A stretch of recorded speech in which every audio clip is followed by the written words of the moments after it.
There's something people often misunderstand about avoidance. They think the intensity comes from confidence or experience, but that's not really where it's coming from. The truth is, it's built in silence. It's built in everything they don't say, everything they don't express, everything they've trained themselves to keep under control. Avoidants are masters of emotional suppression, not because they don't feel deeply, but because feeling deeply has never felt safe for them. So over time, they learn to shut it down, to stay composed, to avoid vulnerability at all costs. But here's the part most people miss when you suppress emotion. You don't eliminate it. You store it. And stored emotion doesn't just disappear. It looks for a way out. For avoidance, one of the only places that release feels acceptable is through physical intimacy. Because in that space, they don't have to explain themselves. They don't have to open up in words. They don't have to risk rejection in the same way emotional vulnerability demands. Instead, everything they've been holding back, desire, tension, curiosity, even affection, gets expressed in a way that feels intense, concentrated, and sometimes overwhelming to the other person. That's why their energy can feel different. It's not casual. It's not scattered. It's focused. Almost like all the emotion they've been containing gets channeled into one moment, one connection, one experience. And for someone on the receiving end, it can feel powerful, even addictive. Because you're not just experiencing physical attraction, you're feeling the weight of everything they don't show anywhere else. But this intensity doesn't mean they've suddenly become emotionally open. It doesn't mean they're ready for deeper closeness outside of that moment. In fact, it often works the opposite way. The more they release in physical form, the more they feel the need to pull back emotionally afterward. Because once that moment passes, the walls come back up, the control returns, and the same person who felt so present, so engaged, so intense, can suddenly feel distant again. This is where most people get confused. They think, how can someone be that passionate, that connected, and then act like it didn't mean anything? But for avoidance, it's not that it meant nothing, it's that it meant too much in a space they can only tolerate temporarily. So they retreat to rebalance themselves, to regain control, to protect the boundaries they've spent years building. And if you don't understand this pattern, it can feel personal. It can feel like mixed signals, like you're being pulled in and pushed away at the same time. Because in a way, you are. Their intensity invites you closer, but their fear of emotional exposure pushes you back. So what you're experiencing isn't inconsistency, it's a system. A system where emotion is tightly managed, where vulnerability is limited, and where physical connection becomes the one place they allow themselves to feel freely, even if only for a moment. And that's why it feels so strong. Not because it's simple, but because it's compressed. It's everything they don't express all at once. For avoidant individuals, emotional vulnerability doesn't feel like comfort, it feels like exposure. It feels like losing control over something they've spent years learning how to manage. So instead of moving toward emotional closeness in the way most people naturally do, they unconsciously shift away from it. But what makes this dynamic complex is that avoidance doesn't mean absence of desire. It means conflict between desire and fear.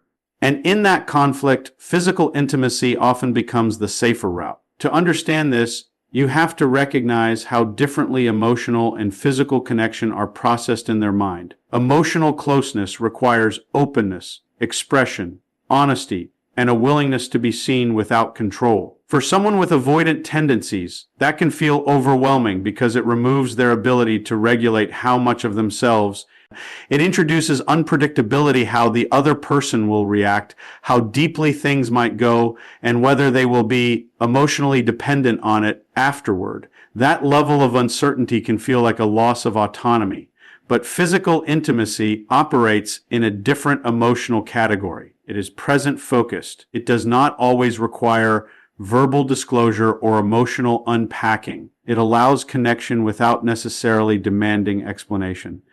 In that space, avoidance can remain in control while still experiencing closeness. That sense of control is key. It gives them permission to engage without triggering the same internal alarm system that emotional vulnerability activates.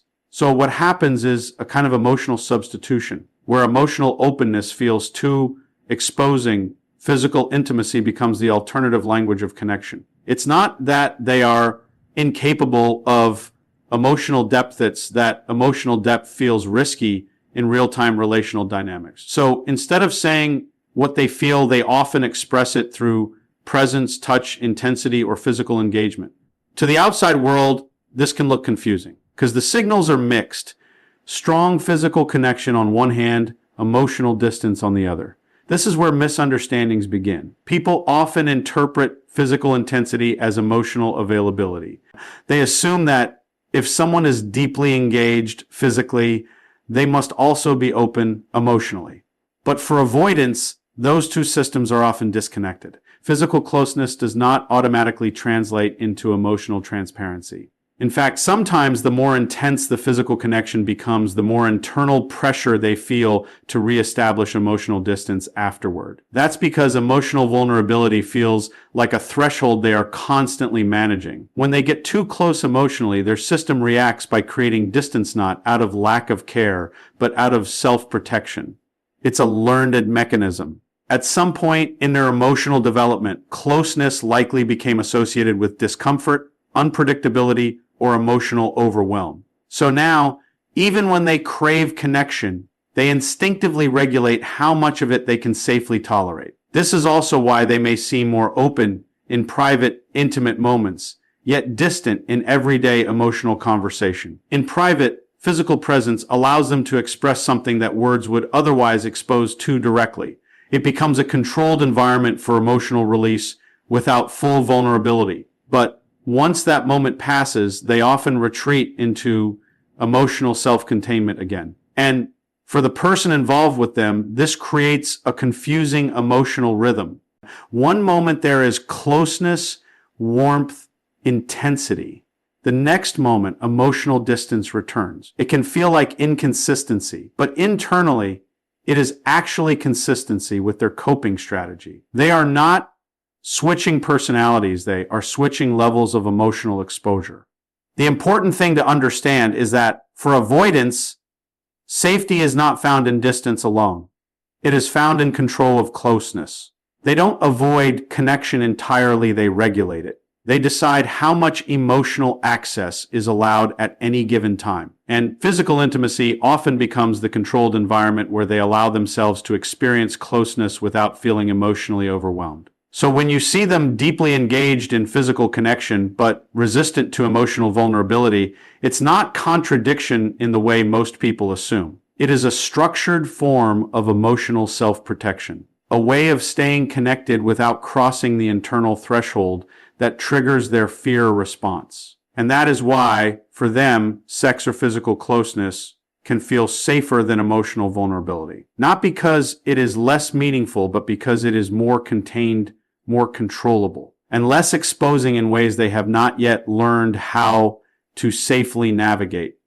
The push-pull dynamic in avoidant behavior is one of the most misunderstood aspects of their emotional world because from the outside, it feels inconsistent, even manipulative at times, but internally, it is actually a rhythm of protection and desire happening at the same time. There is a real attraction to closeness, but also a deep instinct to retreat once that closeness starts feeling too real, too consuming, or too emotionally demanding. So what emerges is a cycle where connection is created, then partially withdrawn from, and then reintroduced again. And for the other person, that cycle doesn't feel neutral, it feels emotionally charged, unpredictable, and often intense. The key to understanding this is realizing that avoidants are not disconnected from intimacy. They are actually very sensitive to it. The difference is how their system processes emotional proximity. When things feel distant, there is space, control, and internal calm. But when emotional closeness increases, it activates a subtle alarm system inside them. Not necessarily conscious fear, but an instinctive pressure that says, this is getting too close. I need to step back. So they pull away, not because they don't care, but because their nervous system is trying to regulate emotional overload. But Here's where the intensity comes in, because the distance doesn't erase attraction, it amplifies it.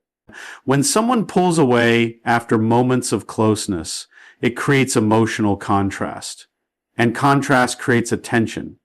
The brain starts to focus more on what is inconsistent, not less. So when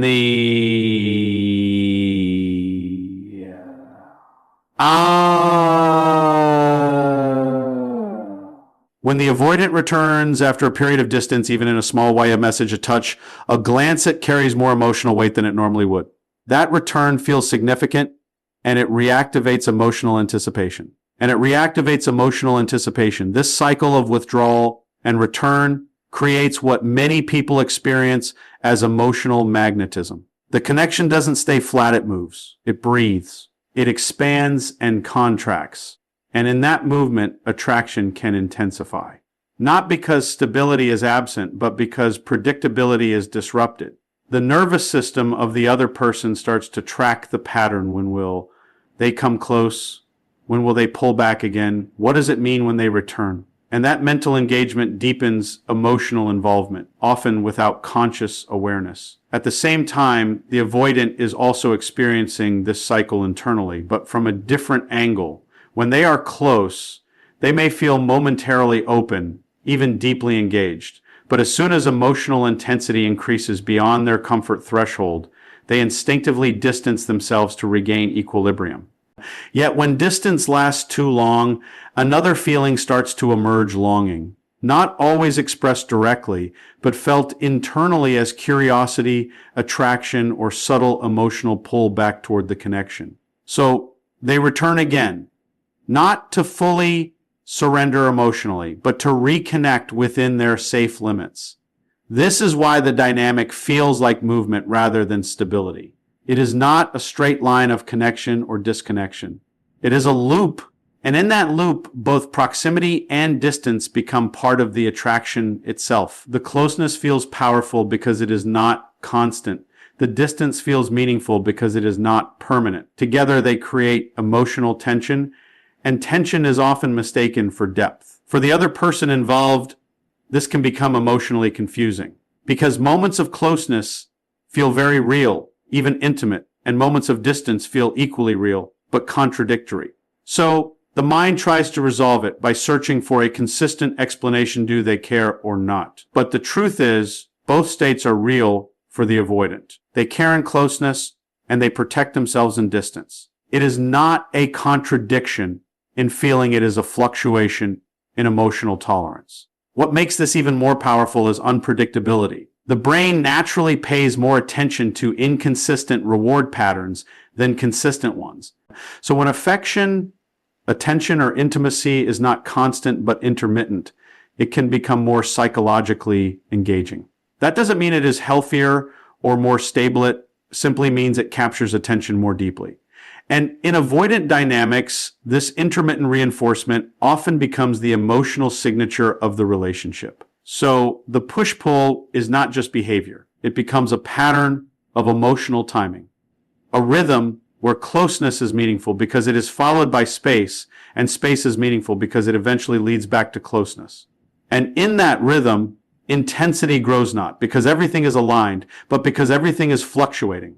And that is why people often find themselves more emotionally attached in these dynamics than they expected. Not because the connection is simple, but because it is constantly moving between presence and absence, creating a cycle that keeps emotional attention alive even when stability is missing. At the core of an avoidance emotional world lies a contradiction that never fully resolves itself. On one side, there is a genuine human need for connection, closeness, and emotional intimacy. On the other side, there is an equally strong fear of losing independence, control, or emotional stability once that connection becomes too deep. These two forces don't cancel each other out, they coexist, constantly pulling in opposite directions. And that internal tension is what shapes so much of their behavior in relationships, especially in how they express desire, affection, and distance. Avoidants are not people who lack the capacity for connection. In fact, many of them feel deeply, sometimes more than they even admit to themselves. But Feeling deeply and tolerating emotional exposure are two very different things. For them, closeness can quickly shift from something comforting to something overwhelming. Not because the other person is doing anything wrong, but because emotional intimacy begins to challenge their sense of self-containment. It starts to blur boundaries between me and we, and that blurring can feel unsettling. So what happens is a constant internal negotiation.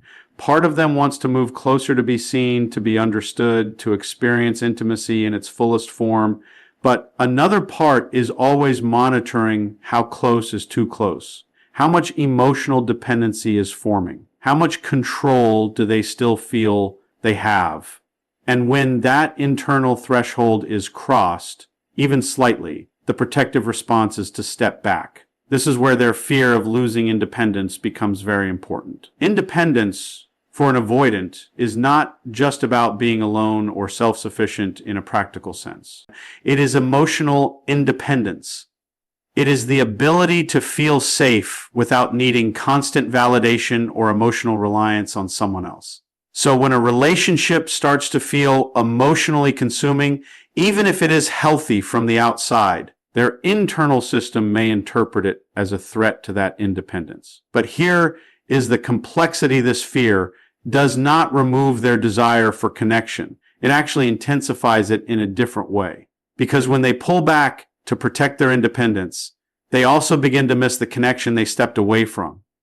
Not always in an obvious or expressive way, but internally, there is often a quiet pullback toward intimacy, a recognition that connection matters, that closeness feels meaningful, that emotional presence with another person is something they do value. So they exist in this oscillation, wanting closeness, then retreating from it, wanting space, then feeling the absence of connection. And in that cycle, neither need fully disappear. Instead, both needs stay active, but they rarely get met at the same time. When they lean into intimacy, their independence feels threatened. When they lean into independence, their need for connection becomes more noticeable. This is also why avoidance can appear emotionally confusing to others, because their actions are not driven by a lack of feeling, but by a shifting internal balance. One moment they may be warm, engaged, even deeply connected, and in another moment they may suddenly become distant or emotionally unavailable. From the outside, it looks inconsistent. But from the inside, it is a continuous attempt to regulate emotional intensity without losing personal stability. And there is another layer to this tension control. Independence is often tied to control over emotional exposure. Avoidants tend to feel safer when they can regulate how much of themselves is revealed, how quickly things progress, and how emotionally dependent a situation becomes. When intimacy grows in a way that feels fast or consuming, they may instinctively slow things down, not because they don't care, but because they need to restore a sense of control over their emotional environment. At the same time, complete emotional isolation is not comfortable either. Total distance can lead to loneliness, reflection, and sometimes even regret, so they rarely stay fully detached for long periods. Instead, they re-enter connection in controlled ways, often when the emotional pressure of distance becomes noticeable enough to pull them back. This creates a relationship pattern where connection is never fully stable or fully absent. It exists in controlled waves, close enough to feel real, distant enough to feel safe. And that balance is fragile, constantly shifting based on internal emotional thresholds that the avoidant themselves may not fully understand or articulate. For the person involved with them, this can feel like unpredictability, but for the avoidant, it feels like survival of emotional balance. They are not rejecting connection itself. They are trying to maintain a version of connection that does not compromise their sense of autonomy.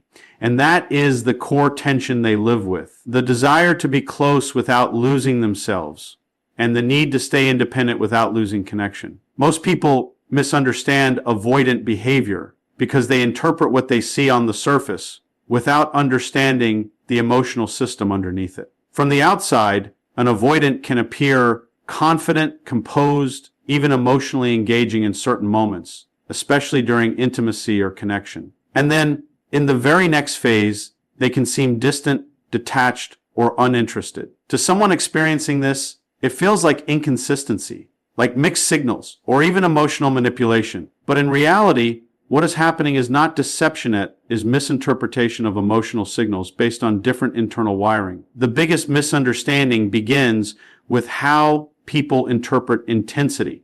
When someone shows strong physical presence, deep engagement in a moment, or emotional expressiveness in intimacy, they are able to create a sense of connection and connection with the other person. Most people naturally assume that this reflects emotional readiness and long-term availability, because in emotionally secure patterns, physical closeness and emotional closeness usually move together. So the brain builds an expectation. If the connection feels intense, it must also be stable. But with avoidance, these two systems often operate separately. An avoidant can be fully present in a moment of closeness, deeply engaged, even passionate, without that moment automatically translating into emotional consistency afterward. For them, intensity is often situational. It belongs to the moment, not necessarily to the long-term emotional structure of the relationship. So when the moment ends, their internal system shifts back to self-regulation mode. This shift can appear sudden to others, but internally it is a return to baseline. This is where confusion begins, because the other person remembers the intensity and expects continuity. They expect that emotional presence to carry forward in communication, availability, and consistency. But instead, they may experience distance, and that contrast creates emotional. The mind starts trying to solve the contradiction.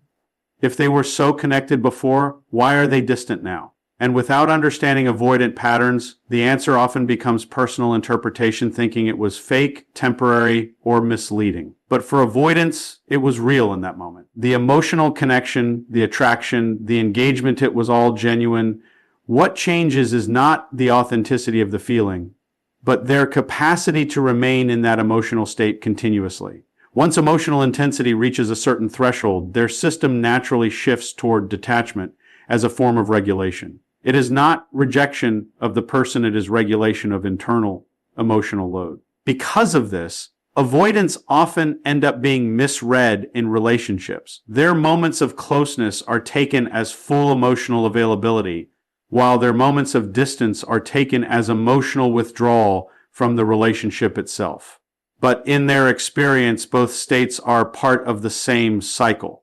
Closeness is engagement. Distance is recalibration. Neither is meant to communicate rejection, but both are often interpreted that way. Another layer of misunderstanding comes from communication styles. Avoidants tend to express emotion indirectly rather than verbally. They might show care through presence, physical closeness, or subtle actions rather than explicit emotional statements.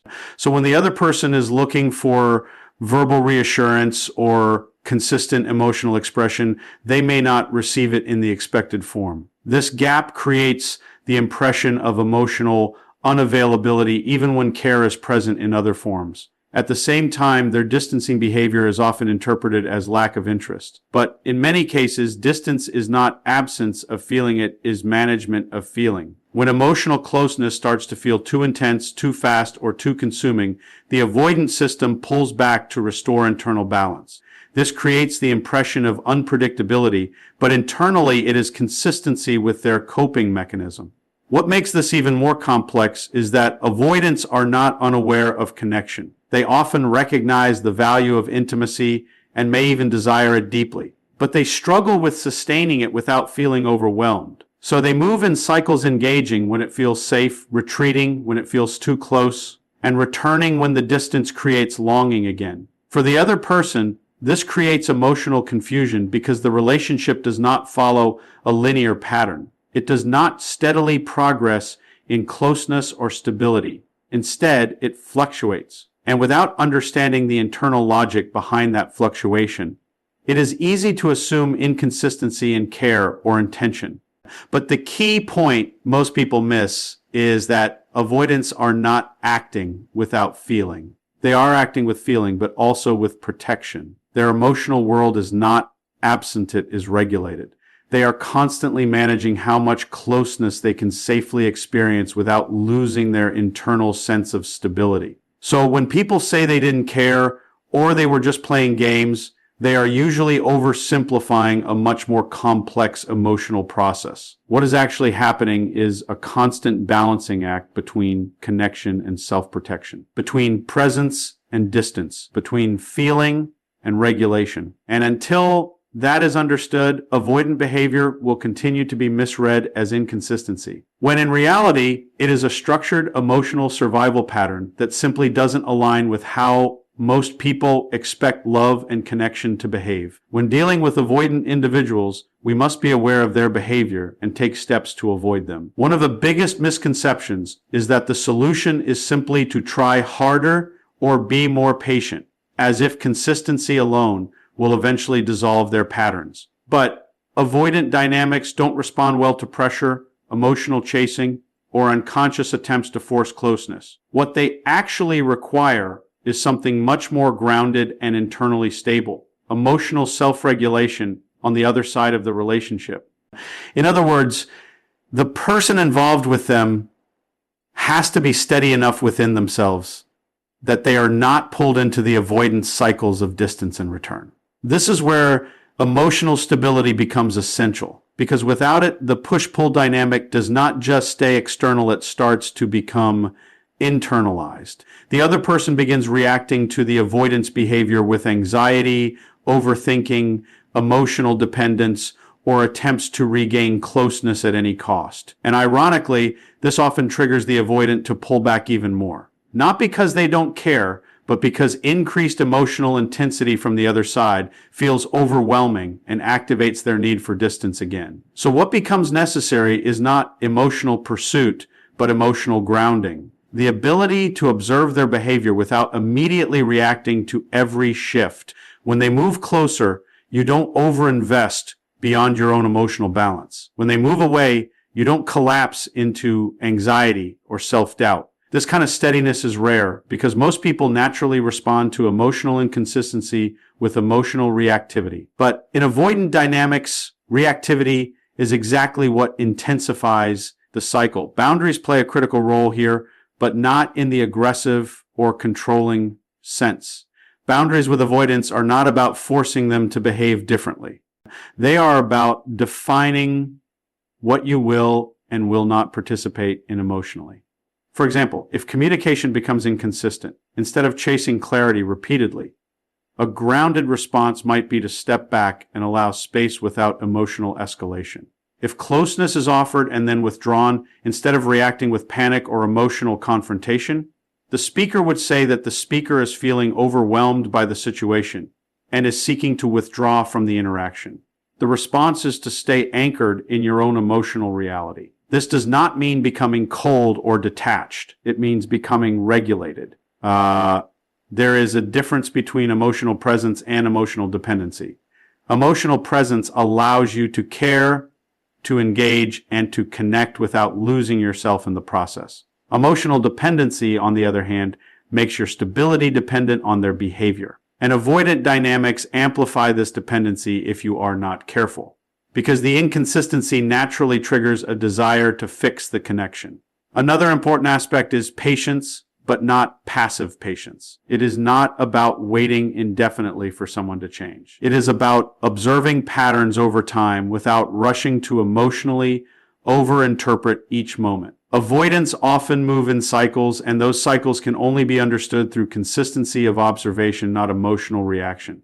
Some people misinterpret this as playing games, but for avoidance, it is usually an internal regulation process rather than intentional emotional manipulation. However, even with understanding, there is a limit to what one person can carry emotionally. This is where self-respect becomes essential. Being able to recognize when a dynamic is consistently leaving you anxious, uncertain, or emotionally drained is part of healthy engagement. Avoidants are not inherently harmful, but the dynamic itself can become unsustainable if one person is constantly compensating for emotional imbalance. So handling them requires clarity about your own emotional capacity.